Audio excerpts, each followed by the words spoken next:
sa mga kalakatsyera na nakarating na tayo dito sa Canyon Cove sa Nasugbu. Medyo natagalan tayo ng biyahe, no? Halos inabot tayo ng 4 hours or 3.5 hours. Kasi may ginagawa dun sa bandang Tagaytay, pa-cross ng Nasugbu. May ginagawang tulay. So, medyo mahaba yung biyahe natin. Pero, good thing kasi sakto lang tayo sa check-in time. And, in-upgrade pa yung room natin ng deluxe twin. Nagkaroon ng bedroom, 1 bedroom. Kasi yung kinuha ko lang kay Klook, superior twin room. Pero binigyan niya kami ng 1 bedroom, deluxe twin ata tawag dito. So, yun, wala namang additional fee, no? Bali, ang ganda ng room. Yung phone kasi gamit ko na iwan na sa sakyan pocket 3. Medyo jump pack sila ngayon kasi weekend walang parking. So, si My Loves nag-antay pa ng parking. So, ito, may sofa sila. Yan. Sofa, pwede pang matulog yung isa dyan, no? Pero ito kasi hindi na-open. May balcony dyan. May balcony din sa loob. So, ayan, may dining table, may sofa. Pwede ding isa pa yung matulog dyan, no? Ito, sarado siya. Nakalock yung balcony. So, ito, may ref. Yan. May kettle, may coffee. Then, may sink, may stove. Pero bawal magluto. Bawal mag-bring ng foods inside sa room. Medyo strict sila pagdating sa pagkain. It's either kakain kayo sa restaurant or lalabas kayo para kumain. So, ito, may isang toilet dito pero wala siyang bidet. Pwede nang magtabo dyan. So, ayan yung door, yung entrance. So, ito yung bedroom. Dapat walang bedroom. Yung bilo ko kasi walang bedroom no? Pero in-upgrade na ni ate for free. So, may desk dyan kung gusto pong working kayo. Tapos, may sampayan ng basa. May 2 twin beds. So, ayan. Ito na yung master's toilet. So, may sink, may complimentary. Yun na yun. Nakalimutan ko. Ayan. So, ito yung shower.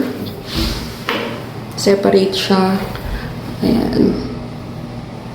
Maayos naman. Then, itong bathtub. Ay, ito yung may bidet. Sa kabila wala. So, ayan, may toilet. Then, may towels. Ayan. Ito, may cabinet dito. May bathrobe. And, may safety boxes. May bolt. May slippers. May laundry bag. May mga drawers. So, ayan. May batang makulit doon. Ayun, oh. Tatago sila. Tapos, ito yung balcony na pwedeng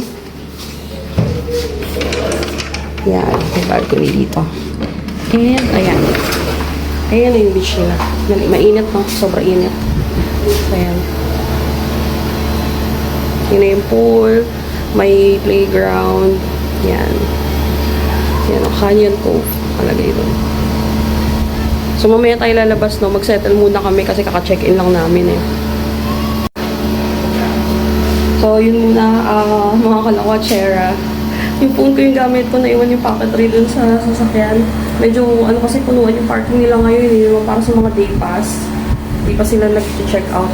Mga hanggang 5 p.m. ata yung day tour. So, ayan. Ang init na yun. Grabe. Parang 33 degrees. So, yun. Hindi pa namin alam sa kung yung mag-dinner. Check natin kung saan. So, ayan. Okay. Settle muna kami, no? Balik ko kayo mamaya. Nice.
Alam mo, akala ko, Chera, ito nandito na tayo sa Canyon Cove. Lumabas kami ng room.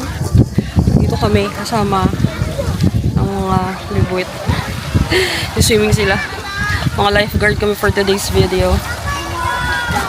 Medyo pagod kaya hindi muna kami maglulublob. Bukas na lang. Babawi kami bukas. Sila na lang muna. Bali, nabook namin yung room for 3 packs. Nag-additional na lang kami. Ilalagay ko na lang dito kung magkano. Nakalimutan ko kasi yung price. Yung additional nila is 600 per head. In-upgrade ni ate yung room namin to deluxe twin instead of standard room with 2 twin beds. So, nagkaroon yung room ng 1 bedroom. Parang 1 bedroom suite, ganyan. Tapos, facing pool kami. Hindi kami facing beach side. Well, okay lang naman. Wala namang problema yun. At least may access near the pool. Hindi malayo yung lalakarin. So, ayun. Tahimik naman yung doon sa floor namin. Kasi first, sa ground floor kami. So, ayun. Sa breakfast lang kasi for 3 lang yung breakfast eh. Ang ganda nung sunset nila. Ayan.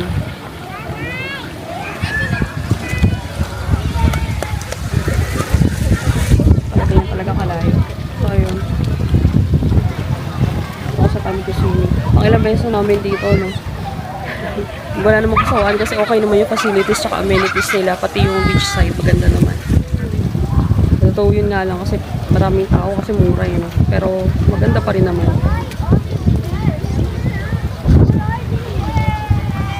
Isam. Puyat na tayo. No? Ang haba ng biyahe 4 hours. So kung mag-day pass kayo rito, meron kayo float 199 per head ang day pass from 8 AM to 5 PM. Ay, hindi, 8 AM to 7 PM yung kanilang day pass. So, first come first serve sa mga tables and chairs. Walang additional doon. Bawal nga lang magdala ng food.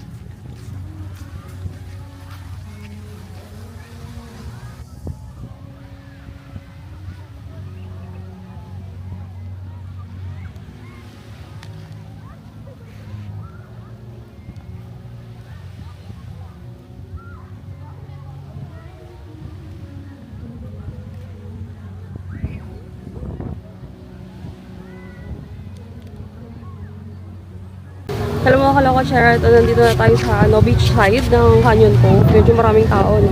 Weekend kasi, Saturday. Pag nag-day pass kayo or day tour, pwede kayo dyan. Ayan. Sunset na. 6 PM na ata eh. So, ayan. Medyo madaming tao. Pero white sun pa rin kahit pa paano. Tsaka malinis naman. May mga kabana rin dito. Cabanas, ayan. Free din yan. First come, first serve. Wala yung inflatable, tinanggal nila. Doon sa gilid. Ewan ko, naririnig nyo ako na kasi medyo malakas na yung hangin. So, ayan. Daming tao. Low tide naman. Ayan.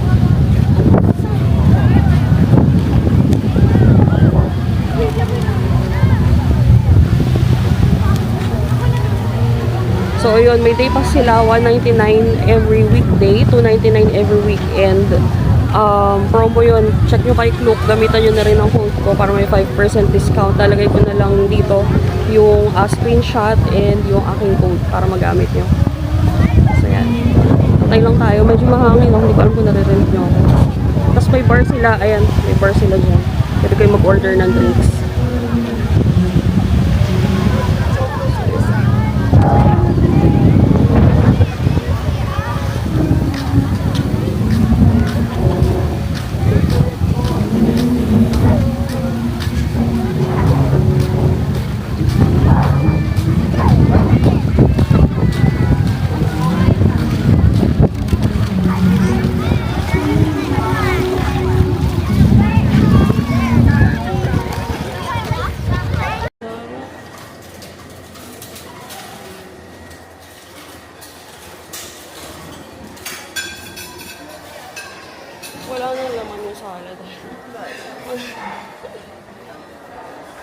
Yun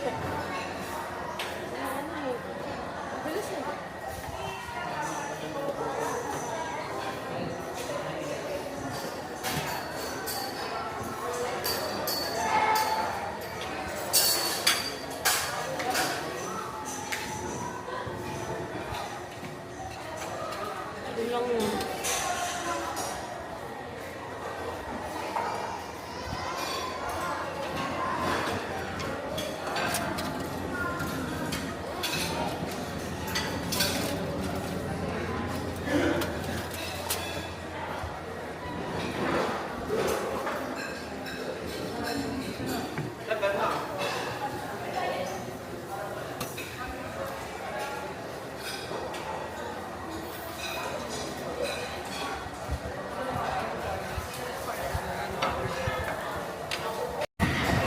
Alam mo ako, nako-chair, na nag-breakfast tayo dito sa Canyon Cove.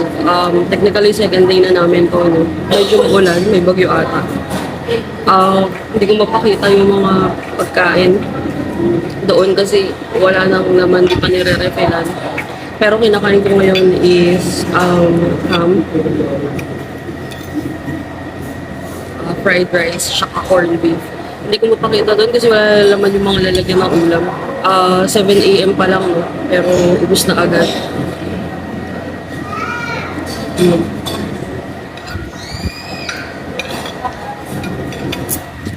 Oo nga pala, kung may kasama kayong bata dito, 3 years old below, free naman sila. Free of charge. Hindi na kayo pagbabayaran ng extra person fee at saka breakfast. Libre na yung mga 3 years old below. Ikaw ka naman yan. Alright, so mga kalakwacheras, after namin mag-buffet breakfast, in-enjoy muna namin yung remaining hours namin dito sa Canyon Cove since mag-check out na kami ng 11 a.m. but still, mag-stay pa kami until 3 p.m. para sa aming day pass. So, enjoy muna namin yung araw namin dito sa Canyon Cove, mga kalakwacheras. After nito, mag-check out na rin kami.